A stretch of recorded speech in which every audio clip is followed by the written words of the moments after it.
নমস্কাৰ বন্ধু বান্ধৱীসকল, মোৰ এটা নতুন ভিডিঅ'লৈ আপোনালোকক পুনৰবাৰ স্বাগতম জনাইছোঁ। ৰং চেনেল সম্প্ৰচাৰিত হৈ থকা অদম্য যাত্ৰাৰ ধাৰাবাহিকখনৰ আজিৰ খণ্ডটো চাবলৈ বহুত বেছি ইণ্টাৰেষ্টিং হ'বলৈ গৈ আছে।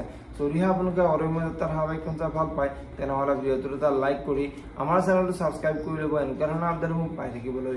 অদম্য যাত্ৰাৰ ধাৰাবাহিকখনৰ যোৱাটি খণ্ডত দেখিবলৈ পাইছিলে অনুৱে দুবৰীয়ে যে ৰাহুলক ভাল পায় সেই কথাটো বুজি পাইছিলে, আৰু অনুৱে দুবৰীৰ ওচৰলৈ আহি তই যে ৰাহুলক ভাল পোৱা সেই কথাটো তই কৈ নিদিওঁ কিয় বুলি দুবৰীৰ আগত কৈছিলে। আনফালে দুবৰীৰ মাকে দুবৰী আৰু অনুক বন্তিয়ে যে ৰাহুলক ভাল পাব বিচাৰে সেই কথাটো কৈছিলে, আৰু তেতিয়া অনুৰ বহুত খং উঠিছিলে, আৰু অনুৱে মই জানাতো ৰাহুল দাই বেলেগ ছোৱালীয়ে ভাল পায় বুলি মাকৰ আগত কৈছিলে।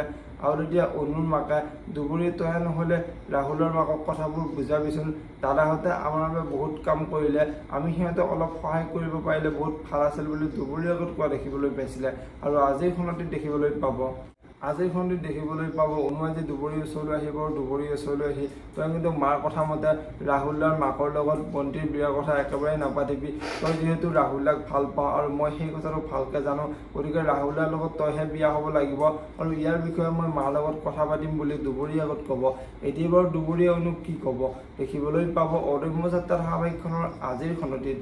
আনফালে আজিৰ খণ্ডটিত ৰাহুলৰ মাকে ৰাহুলক তই চিন্তা কৰিব নালাগে, তই যে দুবৰীক ভাল পোৱা মই সেই কথাটো ভালকৈ জানো, গতিকে মই মিনতিৰ আগত গৈ সকলোবোৰ সঁচা কথা কৈ দিম, আৰু তোৰ আৰু দুবৰীৰ বিয়াখন মই পাতি দিম বুলি ৰাহুলৰ মাকে ৰাহুলৰ আগত ক'ব।